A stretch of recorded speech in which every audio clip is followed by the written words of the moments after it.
Fala aí, Fernando. Beleza? Certinho? Mais uma vez. E hoje a gente vai falar sobre o quê? Sobre Deus. Ai, meu Deus. Agora é o desafio de falar sobre por que a teologia existe, né?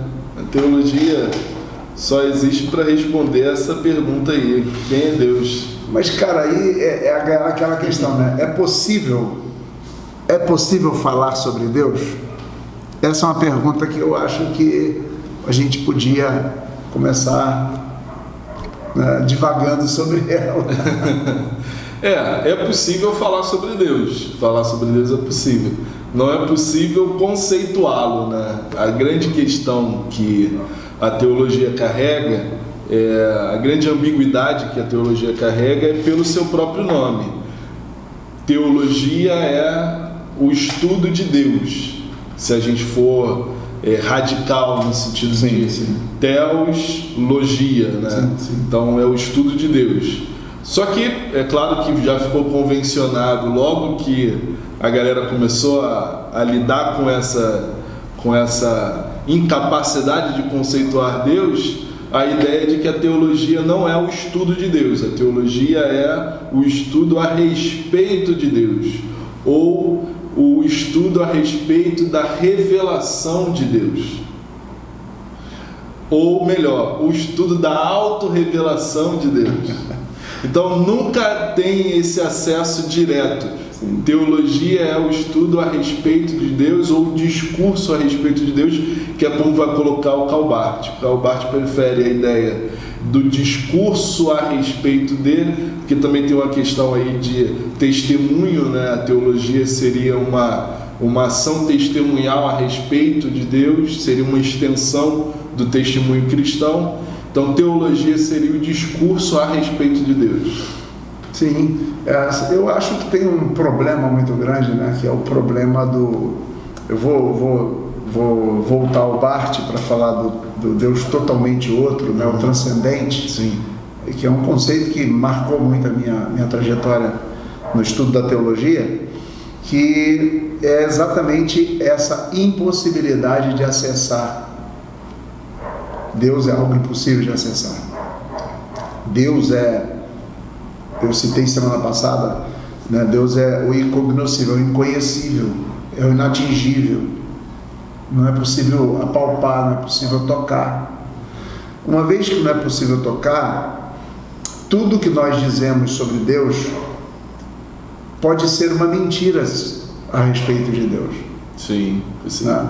É assim, quando eu digo mentira, não é necessariamente aquela mentira maldosa, mas é algo que não é capaz de descrever, porque, via de regra, se descreve Deus a partir dos conceitos e dos seus atributos revelados. Sim. Então as pessoas vão, né, tateando. Olha, ele aqui fez isso, Abraão ele fez aquilo, nessa cultura ele fez isso. Eles descreveram o que Deus haveria feito. Então começa a ser, mas assim, mesmo que nós tenhamos uma ideia do que Deus é a partir da revelação, etc e tal, isso é algo que não pode chegar ao que Deus é. Deus é compreendido pelas beiradas, né? Deus é acessado pelas Essa beiradas. É boa. Ele não é acessado no que ele é de fato, na sua essência. Não há possibilidade de acessar a essência de quem Deus é. Então, até o conceito, né, de fenomenologia, sobretudo do século XIX, do século XX, do início do século XX, tem a ideia de reduzir, né, de reduzir a categoria para, a partir dessa redução, você compreender o todo. Então, esse processo de redução, para clarear, para iluminar o conceito, é o que já se fazia a respeito de Deus. Então, você reduz os acessos a Deus pelos seus atributos, para depois tentar chegar ou acessar o que seria mais ou menos uma ideia de Deus mais fixa, mais conceitual. Sim. Mas o Santo Agostinho já nas suas confissões, vai falar sobre o Deus inefável, né? Sim, sim. Então ele já caracteriza Deus. Deus é inefável. Deus inefável é o conceito de que não é possível conceituá-lo, não é possível acessar ele. Isso Agostinho, falando que não dá para acessar. E olha assim, é um conceito por si só ignorante, mas é um elogio que eu estou dizendo, né? Porque assim, se eu digo que não é possível dizer, eu não digo nada. Isso. Mas assim, não dizer nada para Agostinho, né, é muito mais do que o que a gente é capaz de dizer, né? Sim. Acho que tem um princípio, acho que tem aquela história do Sócrates, né? De uma coisa eu sei, que nada sei. Mas é interessante você falar sobre isso, porque já no século XX, no século XX, aquela turbulência toda das mudanças de paradigma e o declínio da razão, o Dietrich Bonhoeffer vai escrever um livro chamado Quem é Jesus Cristo? E aí no texto dele, que é um texto de cristologia, sim, ele inicia dizendo que ele vai fazer uma experimentação que é científica, ou seja, ele vai tentar enquadrar Jesus, ou a ideia de Jesus, o estudo sobre Jesus, uma cristologia, a partir de um dado científico, de um mote científico, mas ele vai dizer, olha, todas as vezes que a igreja fala a respeito de Deus, ela fala com um misto de silêncio e proclamação. Então, Deus é inefável. Se Deus é inefável, é impossível atingi-lo, a gente tem de falar com nada, com verdadeiro nada, com silêncio. E ele vai dizer isso, a gente fala a partir do silêncio. Mas até o silêncio da igreja é uma forma de proclamação, que a igreja não pode deixar aviltar-se da proclamação de que esse Deus ama o ser humano. Sim. Então a urgência do anúncio do Evangelho faz com que o teólogo tenha de proclamar Deus, ainda que Deus seja inacessível. Sim. Cara, eu assim, tem um cara, você sabe, né? A gente, no primeiro vídeo eu falei sobre ele, você citou também o Heschel, é um cara que marcou muito minha espiritualidade. E eu gosto muito da cultura judaica e da filosofia judaica. Quando eu leio, por exemplo, a Torá, quando eu leio Maimônides e outros tantos, ou comentário sobre eles, alguma coisa, sempre um conceito que eles utilizam quando eles falam de Deus marca aquilo que eu acho que é o que você está dizendo, é o conceito de reverência. Tá? Digamos, nós temos na história de cada um de nós uma caminhada. A gente vem numa estrada, né, e de repente essa estrada tem não uma encruzilhada, mas tem uma bifurcação. Essa bifurcação, a cultura judaica vai apresentar como a consciência do Deus que é do totalmente outro. A gente acessa pela revelação que Deus existe. Uhum. Tá? Vamos diminuir Deus aí. Deus existe. Porque depois você vai falar sobre Trinity, mas é outra história. Mas, por exemplo, e aí, o que é que faz um ateu? Um ateu segue um lado da bifurcação porque ele diz: se não é explicável, se não é acessível, se não é compreensível, se não é capaz, se não é palpável, não existe. Tá? Ou seja, eu não perco tempo discutindo essas questões. O agnóstico vai por esse caminho também. O crente, ele reverencia, ele se dobra. Ele de fato, ele não compreende, ele sabe que é impossível acessar, mas o acessável a partir da revelação é o bastante para ele reverenciar e se dobrar. Então, é a história de a gente tentar discutir e falar assim: quem é Deus? E aí o cara fala assim: não, Deus eu uso uma alegoria muito simplória, muito falha, muito pequena, porque toda alegoria que vai falar sobre Deus é diminuir Deus. Mas eu uso assim, Deus é o incompreensível e é como se nós tivéssemos um bolo muito grande, como na minha época, né? Festa tinha que ter bolo grande. E você parte uma fatia daquele bolo e você leva para alguém que é conhecido seu. E você chega para aquela pessoa e você diz assim: olha, eu trouxe um bolo para você. E aquela pessoa come o bolo como o bolo. Se ela se ela pesquisar lá e tal, vai descobrir que aquilo é bolo, mas ela não sabe o tamanho do bolo, o feitio do bolo, o desenho que tinha um bolo, ela não sabe nada disso. Não mal comparando, parece-me que a teologia é mais ou menos isso. É você saber que é bolo, mas você não tem como dimensionar o tamanho do bolo, o feitio do bolo, o desenho que tinha o bolo, porque você comeu o bolo, mas era só uma fatia do bolo. Ainda que você não consiga ter acesso, você sabe que existe algo que transcende a sua própria existência e que esse algo é Deus. Sim. Até aí, parece que o Pascal está mais ou menos correto, né? Que a ideia de Pascal é Deus, ele é tudo. E aí, brincando, zoando muito na zoação, o Tim Maia fez a solução desse conceito de Pascal, dizendo que tudo é tudo e nada é nada. Pronto. Então Deus é tudo. Isso explica Deus. Isso explica Deus. Pelo menos explica Deus, o Deus de Pascal. Porque o Deus do cristão, ele tem uma faceta, ele tem uma dimensão que é um dado da revelação, que a gente atribui à revelação, que é o da pessoalidade. Sim.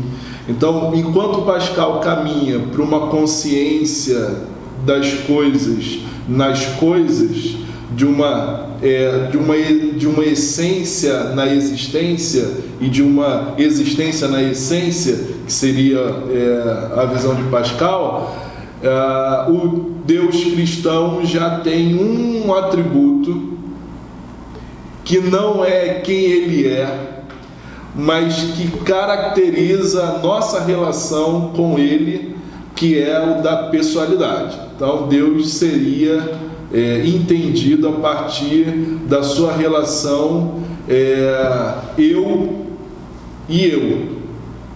Quando Moisés pergunta a Deus quem ele é, a resposta dele é eu sou. Eu sou. Então a diferenciação ontológica de Deus em relação ao homem é o do eu. Sim. Não dá para relacionar Deus como objeto ou como coisa. Deus é uma pessoa. Então a relação que a gente tem, ou na verdade Deus é o único que é. Esses conceitos eles vão se misturando, né? Ainda, para você ver, quando a gente tenta definir um lado, a gente é pego por uma arapuca do outro, porque é impossível criar uma linguagem que abarque Deus. Mas é interessante pensar que Deus, a relação do homem com Deus, é do eu para o eu, ou do eu para o outro. Ele é um outro em relação ao meu ponto de vista, e eu sou em relação a Deus um outro, porque ele é um eu. Eu não sei se está ficando claro, mas a gente... Não, tá ficando. E se não ficar, o pessoal dá um jeito aí. Dá um jeito. Procura aí. Afinal de contas, isso aqui é um solilóquio. Né? Verdade.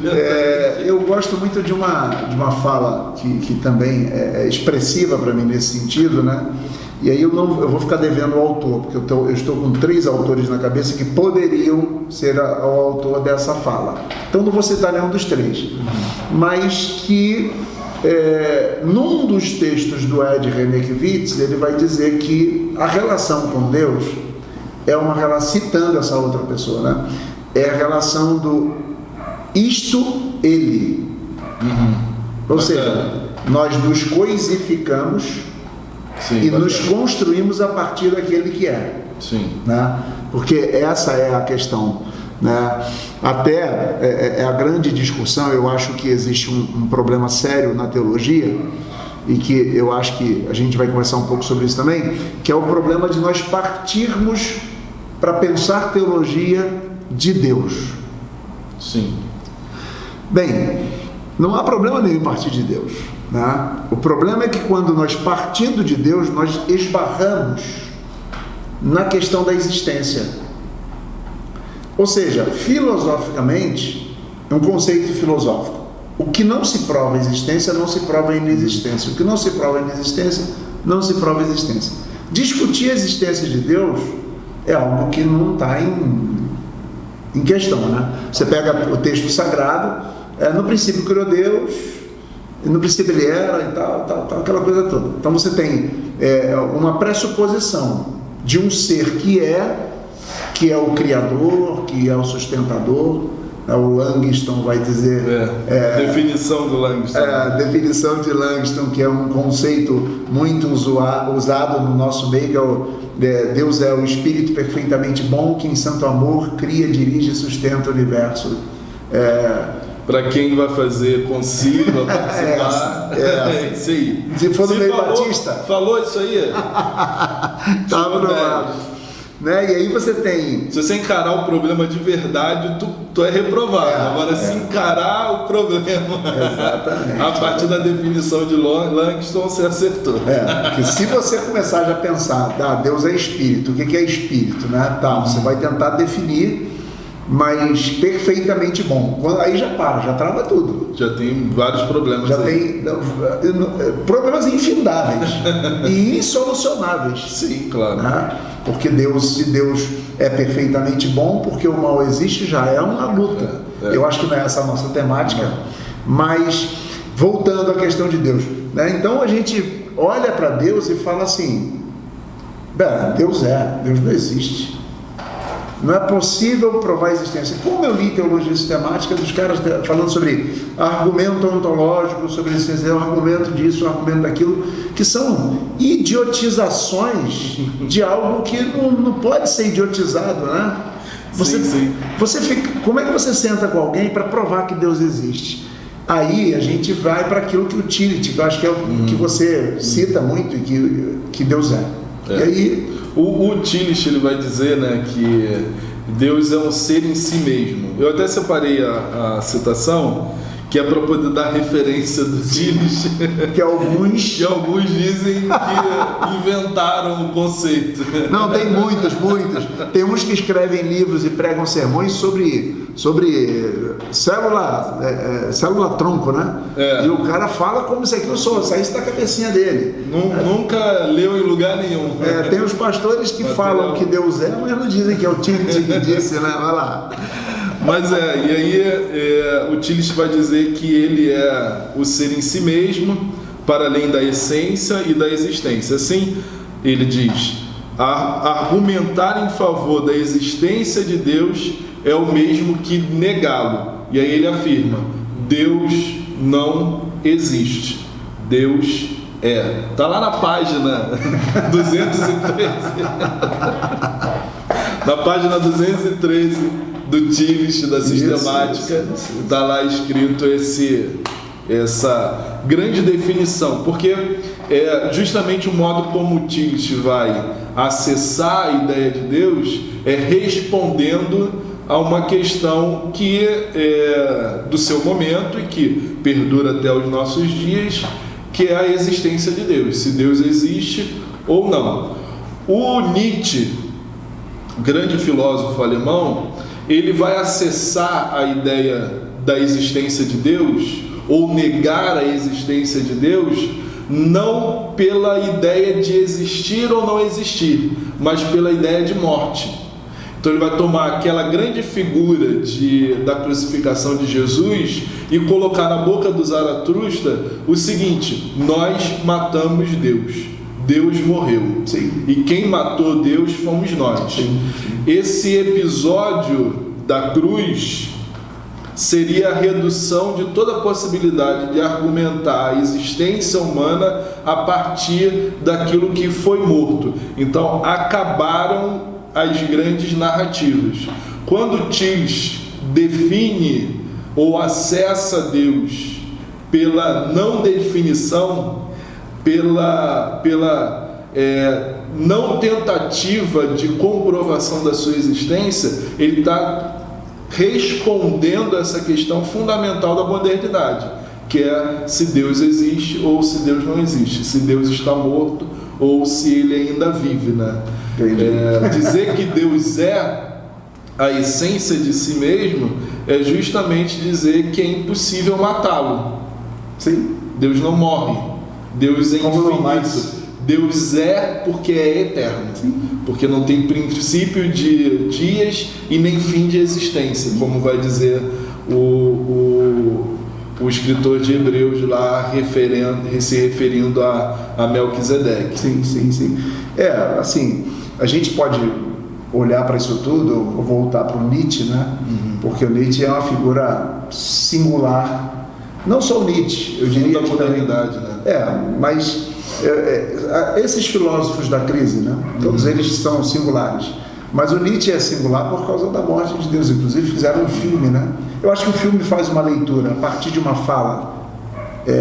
Claro que eu vou acreditar que eles conhecem um pouquinho o que o Nietzsche falou, tá? Porque assim, parece-me que a ótica do Nietzsche, o que Nietzsche está querendo discutir, não é necessariamente o Deus pessoal, o Pai de Jesus Cristo, o Deus cristão, nesse sentido de um ser pessoal, né? Que a gente depois pode falar um pouquinho sobre o teísmo, deísmo, essas questões todas, mas Nietzsche está falando sobre exatamente esse Deus que o próprio cristianismo matou, porque a origem da morte de Deus está na própria ideia eu ia falar revolução protestante, que para mim foi uma revolução, né? Mas da reforma protestante, né? Deus deixa de ser um mote de pensamento para a sociedade, para o mundo, né? É possível acessar bem e mal, é possível acessar bondade e maldade, não necessariamente a partir de Deus. Kant vai dizer que é a partir da razão, né? Você não precisa mais desse ente. Então, nesse sentido, Deus morreu. A gente sabe que eles eram ateus. Sim. E talvez só um ateu pudesse dar tanta contribuição a respeito disso.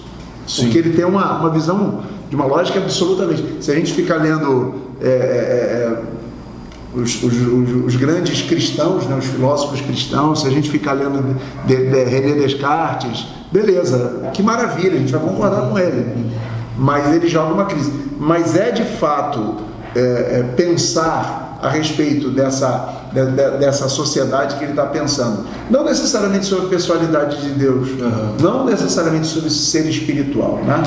Então, assim, eu acho que tem muita coisa para passar, muita água para passar embaixo dessa ponte, né? E quando a gente fala sobre o Tillich, não tem como não esticar um pouquinho a corda, porque eu acho que o Tillich é um cara que, com essa definição, com esse olhar, né, eu lembro de Amor, Poder e Justiça, que é um texto dele que foi o texto que mais marcou a minha vida, porque foi o primeiro que eu li dele. Então, quando você pega o Tillich falando, por exemplo, sobre a ontologia do ser, e que ele parte para esse raciocínio, né, talvez seja, ao meu ver, um dos que melhores conceituaram acerca de Deus. Sim. Melhor do que aqueles que ficam dizendo Deus é um espírito pessoal perfeitamente bom, que em santo amor. Melhor do que Langston, que é uma cópia do Strong, né? É bem bom que se diga que assim, também o Langston não gostava de dar créditos, não citava também lá as obras. Material crítico não existia. Não existia. Então, deixa o Langston, me perdoa, você está aqui comigo, mas... né? Fica aí bonitinho. Mas assim, quando a gente olha para que é uma cópia do Strong, é uma tentativa de encaixar os conceitos a ponto de dar um conceito cheio, não vou nem dizer uma definição. E Tillich, ele parte da ignorância e diz, olha, eu tiro as sandálias da humildade e não defino. E os conceitos que eu tenho são conceitos a partir de uma outra, a partir de Deus, mas a partir de um outro modo de pensamento, não a existência. As consequências disso para o Tillich são muito, muito fortes, né? Porque ele vai chegar a dizer que Deus é um nome. É um nome que você dá a uma determinada ideia, a uma determinada pessoa. Então, Deus mesmo, ele é um conceito tão elástico que ele pode ser carimbado em diferentes coisas que necessariamente não é Deus. Tanto que nessa radiografia, né, do conceito de Deus que o Tillich vai tentar fazer, né, até chegar na ideia de um ser em si mesmo, ele vai passar pelo politeísmo, pela necessidade de colocar como Deus várias representações da realidade. Então ele caminha entre a filosofia da religião e a teologia propriamente dita. Sim. Porque quando ele é capaz de dizer que Deus é o fundamento do ser, Deus é o ser em si mesmo, não querendo buscar uma definição que enquadrasse Deus, mas que distanciasse ele das definições tipológicas como foram convencionadas, o Tillich ele eleva o debate a respeito de Deus para a distância desse incognoscível, desse inefável. Então ele coloca Deus no lugar onde Deus realmente deve estar. O inconhecível. Do mistério. Mistério. Deus é mistério. Porque quanto mais eu conheço a respeito desse mistério, mais eu me afasto do mistério, mais eu respeito esse mistério e mais eu tenho compreensão dessa... eu vou falar um palavrão aqui, mas que é necessário, né? Dessa outricidade de Deus. Sim, Deus é um outro. É interessante porque a proximidade de Deus, que no popular a gente diz, é um afastamento, nesse sentido, né? Agora, o pessoal de igreja, concílios, o pessoal de seminário, eles gostam dessas definiçõezinhas idiotas, né? Sim. Desculpe-me, assim, usar a palavra idiota, porque posso até estar pegando pesado demais, mas eles gostam dessas definiçõezinhas, porque essas definiçõezinhas, sabe, são aquelas definiçõezinhas... Eu lembrei do meu concílio, mas eu não vou falar não. Não, mas assim, eles gostam. Aí, parece-me que, eu quando lembro do Voltaire dizia que se Deus não existisse, nós teríamos de criá-lo, né? Sim. E o que Voltaire diz para mim é nada mais, nada menos do que essas expressões de uma tentativa de criar Deus numa definição. Eu acho que o que muita gente gosta, muitos estudantes de teologia, muitos pastores gostam, é dessa caricatura de Deus. É melhor caricaturar um negócio que você não acessa para ter base, para ter algo sólido para você pegar. Então a gente vive muitas vezes dentro das igrejas, dentro dos seminários, dentro uma tentativa, a gente vive uma tentativa de apreciação de uma caricatura de Deus. Ou seja, nós colocamos realmente Deus numa caixinha de sapato para defini-lo, e aí nós controlamos, porque eu acho que existe essa necessidade de você controlar Deus, porque Deus está sob a sua posse e o outro está sob o seu domínio, porque você controla o conceito. Quem dorme tranquilo com a ideia de que Deus, a única coisa que seria seu refúgio é um mistério. Quem dorme tranquilo pensando, não, a única coisa que eu creio, que eu tenho segurança, ou que me é convidado a ter segurança, para mim continua sendo um mistério. Sim. Essa ideia de Deus como um mistério, no fim das contas, a definição de Deus como mistério dá poucos elementos para a sustentação de uma fé que precisa da cartilha, que Sim. precisa da norma, o que pode, que precisa o que não da pode. regra. Exato. Porque quem dorme tranquilo com a ideia de que aquilo que você se apoia, que você tem segurança, é um mistério. Você não tem previsão a respeito de, você está mergulhado nesse mistério. Então, a ideia de que Deus é um mistério solapa ou não deixa espaço para que a gente possa dizer a respeito do que Deus gosta ou não gosta, do que Deus prefere ou não prefere. A gente fica até com os dados da revelação, mas essa revelação ainda é pouco para me dar um diagnóstico, um prognóstico do que Deus espera de mim ou do que esperar a respeito do próprio Deus. Por exemplo, quando a gente fala, né, que Deus deu preferência aos pobres, como faz a teologia da libertação, a gente pega os dados da revelação e há uma série de textos que pode defender essa ideia. Mas Deus é um mistério. Sim. E quando eu acesso esse mistério, eu vejo que, ou tento acessar esse mistério, os nuances desse mistério, eu vejo que o Deus que deu preferência aos pobres vê o pobre morrendo. Qual é a resposta de Deus para o que sofre, para o sofrimento? Há muitas respostas teológicas a respeito da resposta de Deus ao sofrimento, mas Deus continua sendo inacessível. Então a gente coloca na boca de Deus muita coisa, a gente atribui a Deus muita coisa.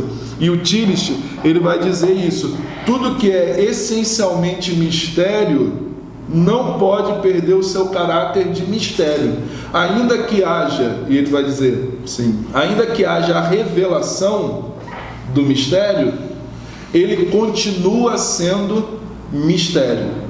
Então, eu dei um exemplo de uma teologia progressista, da qual, de algum modo, eu me afeiçoo, eu tenho prazer em estudar e caminho com reflexão teológica, tanto quanto a teologia da missão integral e outras teologias mais do âmbito progressista, que é para a gente poder marcar na nossa própria carne qual é o meu ímpeto de pôr na boca de Deus, de atribuir valores a Deus que para mim continuam sendo mistério. Sim. Algumas perguntas que as pessoas nos fazem a respeito de Deus deveriam ser respondidas com não sei. A maioria, né? Na verdade, eu acho que existe nós temos uma fã, né?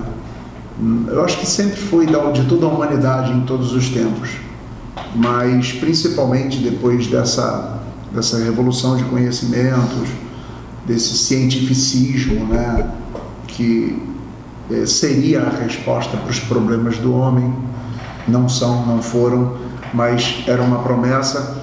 Parece que a gente está caminhando na direção cada vez maior de a gente ter definições, da gente ter conceitos, da gente, responder, ter respostas. A verdade é que a gente não tem respostas para a vida. A gente não tem respostas para o nosso filho, para a dor de barriga que ele está sentindo, às vezes. Às vezes a gente não tem resposta, porque às vezes a gente não tem respostas para o sofrimento, para o desentendimento de um relacionamento amoroso. A gente não tem respostas do porquê uma rua do outro lado alguém mora muito bem, outra aqui o pessoal está morrendo de fome. A gente não tem resposta. A gente chega no sepultamento e a gente não sabe o que dizer. E a palavra mais sábia nessas horas é dizer: olha, eu sinto muito. Talvez seja do que aquelas respostinhas, né? De Deus sabe. Olha só, Deus sabe. Do manual Como Fazer o Velório. Como fazer, Deus sabe. Deus, olha, não cai uma folha da árvore se Deus não. Deus sabe Deus sabe quantos fios de cabelo tem na sua cabeça. Foi melhor assim. Isso são, na verdade, vou voltar ao conceito, são idiotices. São loucuras. loucuras. É uma pessoa tentando, sabe, dar sentido para uma coisa que talvez a melhor compreensão sobre aquilo seja a falta de sentido. Sabe? Eu tenho olhado muito para a vida ultimamente, percebido o seguinte: tem muita coisa que não deve ter sentido mesmo. Porque se você der sentido para algumas coisas, a vida perde o sentido, sabe? Às vezes, vou tentar ser mais claro, o fato de eu não saber o dia, eu sei que eu vou morrer, mas eu não sei quando eu vou morrer, sabe? Isso me faz viver. Eu coloquei uma charge, compartilhei nas redes sociais uma charge do Charlie Brown conversando com o Snoopy. E o Charlie Brown diz para o Snoopy: pô, Snoopy, a gente vai morrer. Um dia todo mundo vai morrer. Sabe qual é a resposta do Snoopy para ele? Mas todos os outros dias nós vamos viver. Isso aí. É muito melhor viver com essa perspectiva de que eu estou vivo, inseguro sobre a morte, e não sei o que será amanhã, mas eu estou vivo, do que necessariamente tentar entender o que é a morte, tentar entender o dia da morte, quando é que eu vou morrer. Isso é uma loucura, né? Tornar palpável aquilo que não é explicável. Então, toda religiosidade, para mim, que tenta desnudar Deus, tornar Deus, que na verdade bota roupa em Deus, né? Dá barba para ele. Dá barba para ele, bota ele é branco, ele é negro, ele é... A própria revelação nesse sentido é limitadora, porque ela descreve a partir da realidade de quem escreve a revelação, né? Então, quando ele coloca Deus no trono, veja bem, o trono é pouco para Deus. Deus é muito maior do que isso, mas é uma forma de descrever a realeza, de descrever o domínio. Mas para dizer que Deus domina, ele bota Deus no trono. E aí Deus mesmo se rebaixa para que aquela pessoa compreenda, que é aquela história que eu ouvi, que é viu uma tempestade, e de repente uma pessoa queria avisar para um formigueiro que vinha a tempestade, que todas as formigas iam morrer, e a pessoa não sabia o que fazer. Essa é a lógica humana, a gente não sabe o que fazer. Aí Deus se torna uma formiga, vai lá e fala para a formiga, na linguagem da formiga, na realidade da formiga, que vem a tempestade. É algo, né? Então, Deus se revela também na cultura e no linguajar do profeta. Né? Porque a vida, ela nos é acessada pelos sentidos. Então, Paul Ricoeur, que é um filósofo francês, ele vai dizer que tudo nos é acessado, ou tudo que chega a nós, chega imbuído, chega envelopado de sentido. Até o nada, que a gente diz, não, isso é nada, é um sentido. Porque nada é a ausência de alguma coisa. A atribuição a nada é a ausência de. Então ela está inteira de sentido, ainda que seja nada. Então, como tudo nos é acessado pelo sentido, Deus igualmente se revela a nós a partir desse mote, a partir dessa realidade. Sim. O homem só tem como compreender Deus a partir das reduções. Sim. Então, a redução que a gente faz de Deus é aquilo que nós podemos vislumbrar como Deus, embora ele não seja. O Tillich, ele vai defender que os tipos, que são esses atributos de Deus, e aí o Langston vai fazer vários, os atributos inomináveis, os atributos nomináveis, todo teólogo faz, né? Eu fico com o Langston porque é do nosso meio. Esses atributos nomináveis e etc. Tudo isso compõe aquilo que você falava, o profeta, aquele que recebe a revelação, recebe a partir de um sentido imediato. Ele tem acesso a Deus por conta daquele sentido rebaixado a que Deus se fez. E nesse sentido é que a gente pode realmente falar a respeito de quem é Deus. Sim. Esse sentido rebaixado a que Deus se fez para que nós o acessássemos se chama Jesus.